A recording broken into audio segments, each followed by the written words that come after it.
BBOR, Black Box Online Radio, coming to you from West Virginia.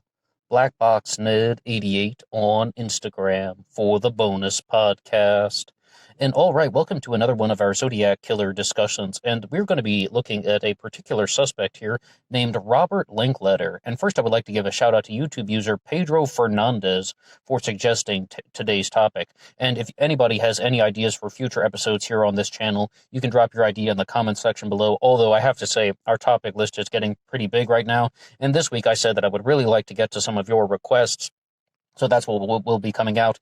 And the other thing that I should say is that we will have to say that this is going to turn into a multi-part discussion on the Linkletter connection to the Zodiac killer mystery, because I feel that this is a topic that has to be done in a certain series of segments, and we're going to see why. But if you have any ideas for any subject, any kind, Zodiac killers, serial killers, we talk a lot about those things here on the channel, but absolutely any subject is fair game, and we will mention some more things in the Q&A sessions of the AMA that we do now monthly. So please drop your ideas for future episodes in the comment section below. And as always, you can hit the like button and subscribe if you want to follow along with these new developments and new episodes that are going to be coming out daily here on this channel. Now, Robert Linkletter as a Zodiac killer suspect. You might be looking at the name Linkletter and you're going to be thinking of a particular individual, Art Linkletter, who was heavily connected to the media, film, radio, television. And, I mean, the name Linkletter is still widely used throughout the media circles. I frequently mention the podcast The First Degree on this channel. I've been a big follower of them in the year 2020 right now. But The First Degree is hosted by three individuals, Jack Vanek, Billy Jensen, and Alexis Linkletter. She is the third co-host. And I didn't really think too much about that. I kind of just glanced at her name once and like, oh yeah, it's kind of similar, right? But she is indeed the granddaughter of Art Linkletter, and she also works in film production and such, and she was involved with the I believe she was involved with the docuseries I'll Be Gone in the Dark for HBO in some capacity. But we're going to talk about Robert Linkletter as a Zodiac killer suspect. There is yet another name that is connected to this individual, and that is Mae Brussel. I was going through some of the things online, and almost instantly it ties into an individual named Mae Brussel, who was a conspiracy radio broadcaster. And as I understand about Mae Brussel, and I have a very, very loose understanding of her, I don't think I've ever heard a single clip from her, and that's something that we can do in the future, as I said, multi-part series. But when she's talking about the Zodiac killer mystery, she immediately goes into the Zodiac Manson connection, and I was wondering, like, what are we going to find out about Robert Linkletter and the Zodiac Manson connection? And Mae Brussel, as I understand, was primarily focused on the JFK assassination and a conspiracy theory that could have been involved there. So then I was expecting that this is definitely going to take some type of super conspiracy model, and it's not necessarily saying that it is wrong. Oh no. It's saying that we want to investigate more, and then we want to find out the truth about what's going on. But Robert Linkletter is going to be somebody who is going to be connected to something called the Woodland Hills letter.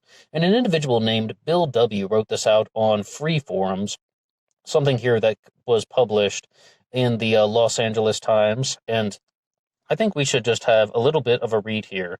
The Los Angeles Times finally had a story about the trial and murder of Otas, O-H-T-A-S, and they were here in Woodland Hills less than a month prior to those killings.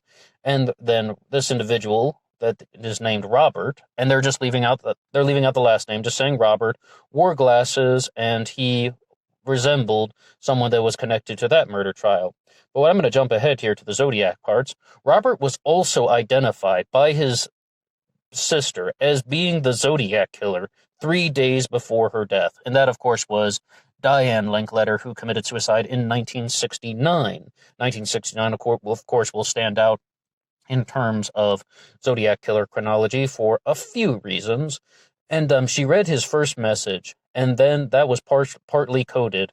I never believed that she committed suicide any more than her brother-in-law was shot down. 2 children were witnesses to the night of the Tate murders. These are the kind of killers that this state has been cultivating and nurturing. Okay, now, what we want to say about that is that when they say he's connected to the Tate murders, if you're going to look at a Robert Linkletter connection, it appears that there was a pair of eyeglasses that were found at the house on Cielo Drive that were present the night that Sharon Tate was murdered, as well as the other people in the house, Wojtek Frykowski, Abigail Folger, Jay Sebring, and Stephen Parent. The night that those people were murdered on Cielo Drive, Robert Linkletter's eyeglasses were found there. Now, they have some other things to say about here. This particular man, Robert, is, he was 27 at the time of this LA Times article. And we should say one thing about this. 1971, 27, that means he would have been 25 in 1969 at the time of the bulk of Zodiac activity.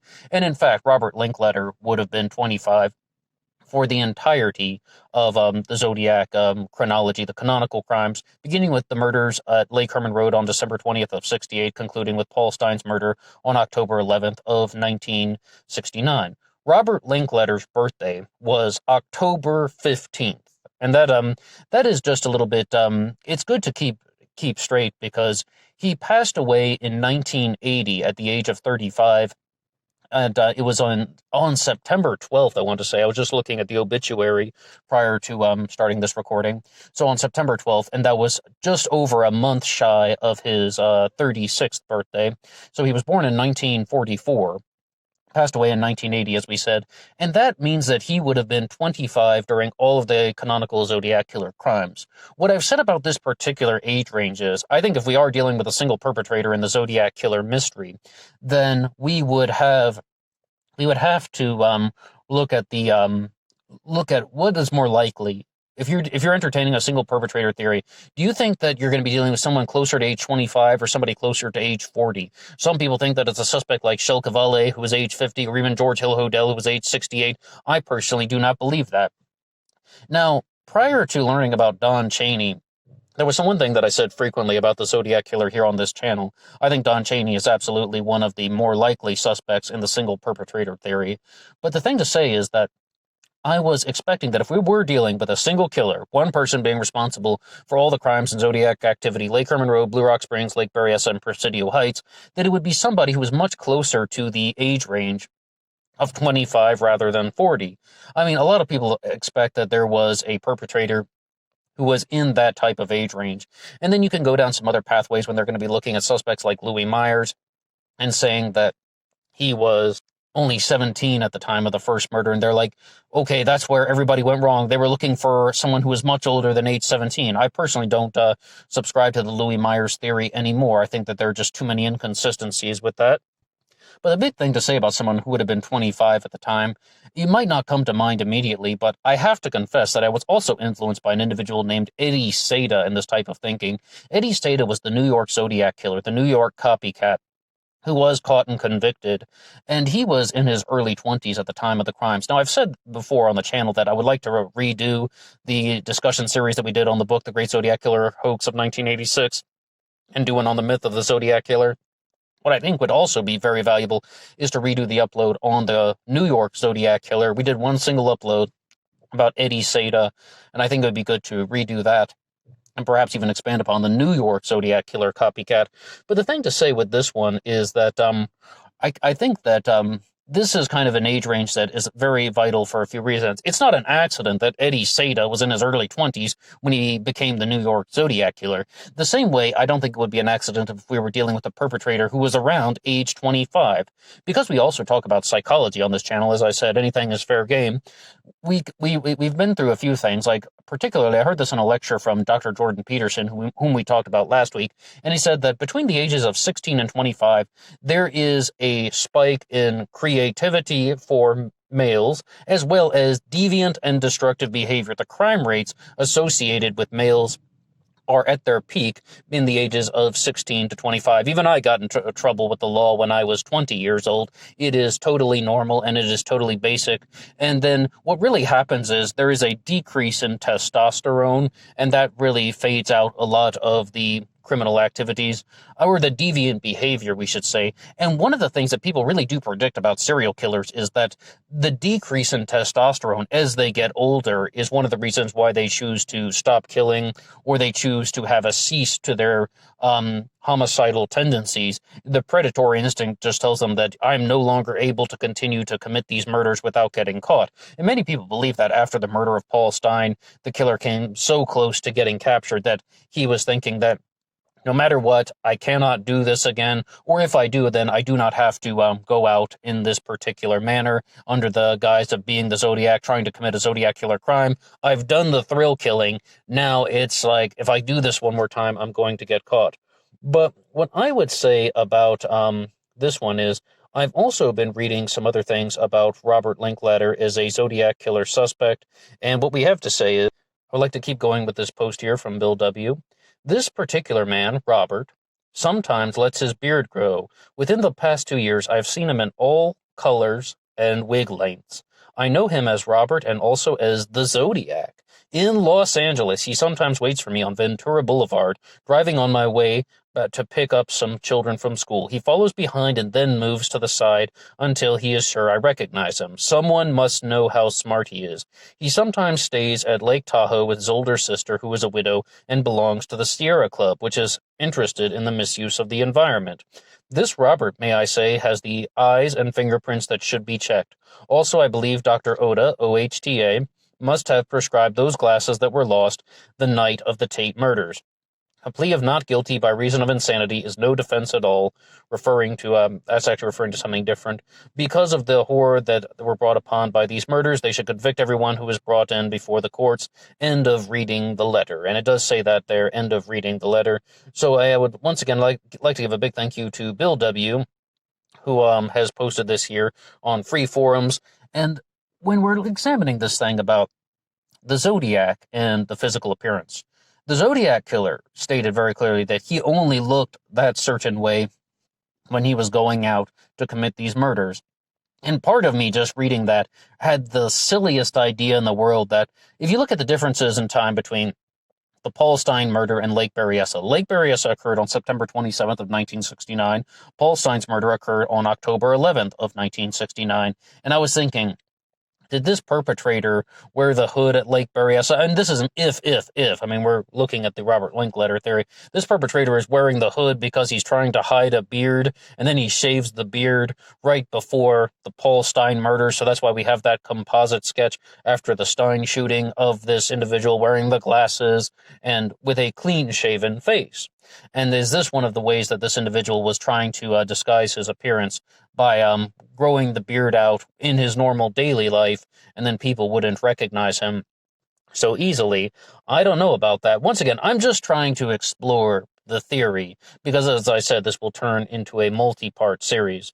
Now, what I have a problem with, and we're going to talk about this in a future episode, but what I have a problem with is the statements that Diane Linkletter, the sister of Robert Linkletter, was aware that he was the Zodiac killer, and she committed suicide in October of 1969. I want to say that it was October 4th, but I will have to double check the date. And what I would say about that is that is right in between Lake Berryessa and the Paul Stine murder. And yes, indeed, she committed suicide on October 4th, 1969 in West Hollywood, California, after jumping to her death. And the very loose things that I've read about Diane Linkletter and her suicide as of now are going to be saying that she committed suicide by jumping out of a window, or jumping off of a location, we should say, because she was under the influence of LSD. But this is going to turn into a future upload all in its own. So if you're listening to these things as they come out, we are going to do a future episode solely on the suicide of Diane Linkletter, because I would even just like to know all the specifics about that and to get this down pat 100%, so we do not misspeak or say anything. But the Wikipedia says that she committed suicide on October 4th after jumping out of a 6th floor window at Shoreham Apartment Towers in West Hollywood, California. Now, is this because she was under the influence of LSD, or is this because some way, somehow, her brother, the Zodiac killer, coerced her into suicide? Or simply, did she know that her brother was the Zodiac killer, Robert Linkletter, and that this was something that she couldn't bear to deal with? I have a very big problem accepting this because I would really think without Diane here to give her side of the story, I think a lot of these details would really be lost to time. And they're just not available to us, and we will not know everything that happened 100%. When it comes to the Linkletter connection, believe it or not, I don't think that this is the craziest theory out there, and we will investigate more in this.